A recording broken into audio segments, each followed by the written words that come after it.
घर में अगर ग्लिसरीन आपके पास है तो आप वो सेफली लगा सकते हैं, क्योंकि ग्लिसरीन बैरियर बनाता है, ठीक है। और अदरवाइज़ ग्लिसरीन नहीं है तो कोई भी पेट्रोलियम बेस्ड जेल जो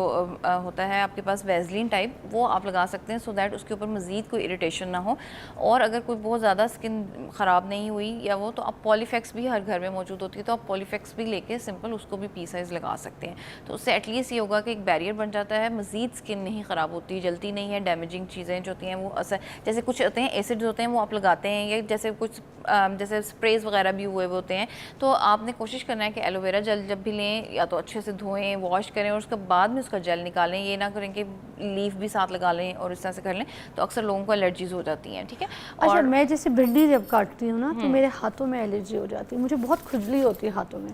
तो मैं मोस्टली अगर भिंडी काटती हूँ तो ग्लव्स पहन के, वरना मैं किसी को बोलती हूँ कि मुझे भिंडी काट दो। तो जो इस तरह की एलर्जीज़ होती हैं किसी को, तो उसके लिए क्या करना चाहिए?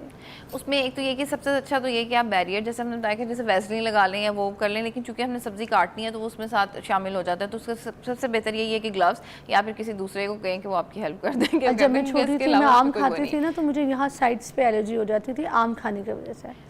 अब तो आपको पता है आम खाने के लिए बता रहे हैं ना कि कार्बोलिक एसिड होता है, उसको पकाने के लिए जो यूज़ किया जाता है, कार्बाइड्स होते हैं और वो नहीं, होता है। हमें नहीं पता, बताएंगे क्या तो रिसर्च है? कि जो मैंगो के ऊपर अक्सर आप वो देखते हैं कि एक ब्लैक सा कलर का डॉट सा निकल रहा होता है, या वो जो होता है जिसे पकाने का मटेरियल कहते हैं, कार्बाइड्स होते हैं, उसके अंदर कार्बोलिक एसिड होता है। तो वो तभी आप खाते हैं तो इनिशियली आपको मुंह में एक बैड टेस्ट आता है, उसके बाद आपको मीठा जायका आना शुरू होता है आम का। उसकी वजह तो उसका ये होता है कि आप उसको आम को जो है वो पानी में डिप कर दें, उसमें नमक डालें और मीठा सोडा डाल के उसको थोड़ी देर पड़ा रहने दें। अगर मीठा सोडा नहीं भी डालना तो एटलीस्ट नमक डाल दें, ठीक है। तो उससे क्या होता है कि वो वॉश हो जाता है और जो आम का टेस्ट है वो थोड़ा बेहतर, वो उसकी जो छिलका है वो साफ़ हो जाता है। तो जब अच्छी तरह छिलका साफ़ हो जाए फिर आप उसको खाएं, और शुरू वाला एक दो जो ऊपर वाला एरिया होता है उसको निकाल दें जहाँ से वो राइप हो रहा होता है। तो अच्छा, अब ये जो डायरेक्ट नींबू को मल लेते हैं चेहरे पे, उसके बारे में क्या कहेंगे? उससे भी तो एलर्जीज होती हैं लोगों को। हाँ बिल्कुल, वो क्योंकि वही बात है, एसिड होता है, और आपकी अगर स्किन थिन होती है या पहले ही से एलर्जिक होती है या सेंसिटिव होती है कि वो फ़ौरन रेड हो जाती है, या आपने ऐसी क्रीमों का इस्तेमाल किया हुआ है जिसमें मर्करी या स्टीरॉयड होता है इंस्टेंटली गोरा करने वाली, तो उनसे क्या होता है कि आपको वो फ़ौरन तौर पर एसिड रिएक्ट कर जाता है। उसका सबसे पहले हल यही है कि आप उसको वॉश करें और फिर करें। हाँ, फोम बेस्ड चीज़ें आ रही हैं कि आप ये मास्क लगाएं, और वो बेसिकली वो क्या करते हैं, उनको आपको कलर आपको ना एक दफ़ा वो कलर करेक्ट कर देते हैं, तो जब वो धुलते हैं तो उसके बाद उनका एक थोड़ा सा रंग फेस पे रह जाता है, तो आपको ऐसा लगता है आपका रंग लाइट हो गया है, डल हो गया है, और जैसे ही वो थोड़ी देर बाद फिर नॉर्मल हो जाता है। तो कोशिश करें कि प्लीज़, ऐसे आपको नहीं पता कि उनके अंदर क्या डला हुआ है क्या नहीं डला हुआ, आप ज़रूर रिसर्च करें और फिर वो प्रोडक्ट्स इस्तेमाल करें, सो दैट आपको उसका बेनिफिट हो, ना कि ये कि आपको उसका नुकसान हो। अच्छा, और हर्बल भी हर चीज़ आपको सूट नहीं करती, कुछ लोगों को ना उपटन से एलर्जी हो जाती है, इसके बारे में बताइएगा। अच्छा, फिर वो ये है ना कि अगर देखो आपकी ड्राई स्किन है और आप उस पर एक ऐसी चीज़ लगाएंगे जो कि आपकी स्किन से सारा मॉइस्चर निकाल देती है या आप उसको खींचती है, आप देखिए ना अक्सर लोग ये कहते हैं कि हम उपटन लगाते हैं तो स्किन टाइट फील होती है, शाइनी फील होती है। वो क्या होता है कि आपकी स्किन को टाइट कर देती है, एकदम से आपकी स्किन को थोड़ा ड्राई करती है, तो आपके सारे ऑयल और जो एक्स्ट्रा होते हैं वो निकल जाते हैं, तो उससे आप थोड़ा बेहतर आपकी स्किन फील करती है और लिफ्टेड भी फील होती है। लेकिन अगर आप ड्राई स्किन पे, रफ पे या पैची या ऑलरेडी डैमेज स्किन है जिसका बैरियर आपने ख़राब किया हुआ है, अक्सर लीमू लगा लेती हैं या चीज़ें हल्दी में मिक्स करके चीज़ें लगा लेती हैं, लहसन लगा लेते हैं लोग मिक्स करके, ठीक है। डायरेक्ट लीमू लेकर चेहरे पर मल हाँ, और आजकल एक डायरेक्ट लहसन का भी चल रहा है कि खा भी लें और थोड़ा सा लगा भी लें, और ये इस किस्म की चीज़ें तो देखें वो फिर क्या करती हैं, वो स्किन का बैरियर को, जो स्किन की अपर लेयर है, ये सुपरफिशियल या जो ऊपर वाली तय होती है उसको वो जला देती हैं। जब वो जल जाती है, हमारे यहाँ हीट वैसे ही ज़्यादा होती है, फिर आप चूल्हे पे भी काम करते हैं, घर में भी सारा कुछ देखना होता है और बाहर भी, तो क्या होता है कि आपकी स्किन की ऊपर वाली लेयर जल जाती है और फिर वो छाइयों में या इस तरह से बर्न में तब्दील हो जाती है। और अगर आप उन छाइयों को सही तरीके से वक्त पे इलाज ना करें तो वो क्या करती हैं, वो परमानेंट जो है वो पिगमेंटेशन में कन्वर्ट हो जाती है फिर। या अल्लाह। अच्छा, हमें कैसे पता चलेगा ये जो प्रोडक्ट हमने लिया है, ये जो हम इस्तेमाल कर रहे हैं बाज़ार से इतने पैसे देके, तो उसके पीछे जो एक इंग्रेडिएंट्स उसके लिखे हुए हैं,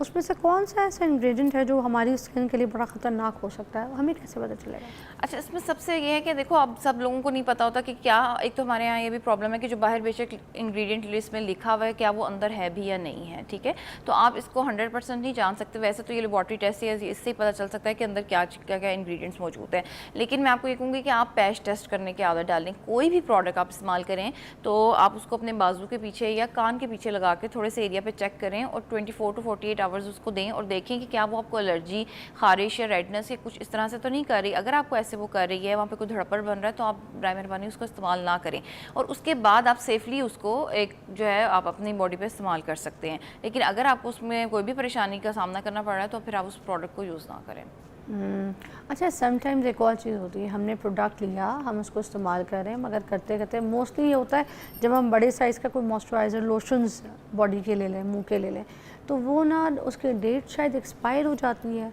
शुरू में तो बड़ा अच्छा असर करती है, स्किन में बड़ा मॉइस्ट होता है, सब कुछ होता है, मगर आगे जाके कुछ महीनों के बाद जो है ना वो एक्सपायर हो जाती है। शायद इस वजह से आपको चेहरे पे एलर्जी, हल्की सी जलन, इचिंग, कुछ आंखों में भी लगना शुरू होती है, फील होती है। तो वो क्या वाकई प्रोडक्ट एक्सपायर होती है, उसमें कहीं लिखा होता है, कोई मेंशन होता है उन मॉइस्चराइजिंग की शीशियों पे या फिर सन ब्लॉक की शीशियों पे कहीं लिखा होता है? अच्छा, आप उसको बिल्कुल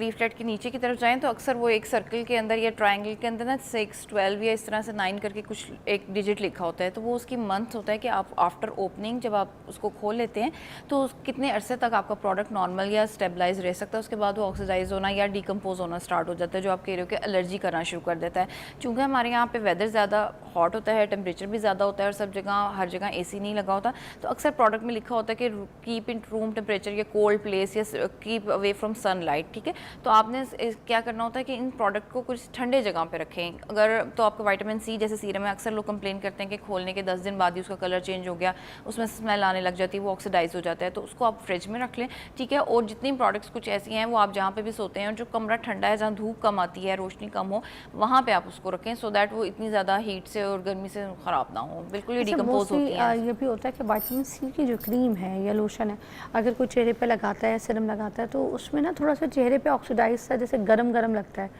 तो वो सबको लगता है या फिर ये ख़राब हो जाता है तो सब लगता है? यूजुअली जब खराब, एक तो ये इसका मतलब है कि वो आपको इतना सूट नहीं कर रहा, ठीक है, कि आपका स्किन बैरियर अभी ठीक नहीं है जिसके ऊपर वो आपको तंग गरम कर लग रहा है हाँ, आपको, हाँ, क्योंकि हीट दे रहा है। हाँ, क्योंकि एक्टिव है ना, तो एक्टिव इंग्रेडिएंट आप जब तक आपकी स्किन अगर थिक नहीं है, स्ट्रॉन्ग नहीं है, तो आप इस तरह से इस्तेमाल ना करें, ठीक है। और उसके लिए अगर फिर भी आप करना चाहते हैं तो नीचे कोई मॉइस्चराइजर सिंपल लगा लें, कोई भी हाइलुरोनिक एसिड बेस लगा लें, ठीक है। उसके बाद और उसके बाद आप फिर थोड़ी देर बाद विटामिन सी लगा कर देखें कि क्या फिर भी आपको चुभ रहा है, अगर चुभे तो फिर उतार दें, अदरवाइज फिर उसको इस तरह से लेयरिंग करके यूज़ करें। मरियम, एक ब्रेक के बाद दोबारा इसी बात पे बात करेंगे, ठीक है। आज हमारे साथ रहिएगा।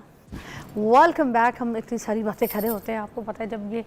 डर्माटोलॉजिस्ट हमारे सामने आ जाए, हम बड़े राज पूछ रहे होते हैं इनसे, और मैं तो बहुत कुछ पूछती हूँ। अच्छा, हम बात मगर कर रहे थे एलर्जीज़ के ऊपर। अब ये तो प्रोडक्ट्स हो गए, ठीक है।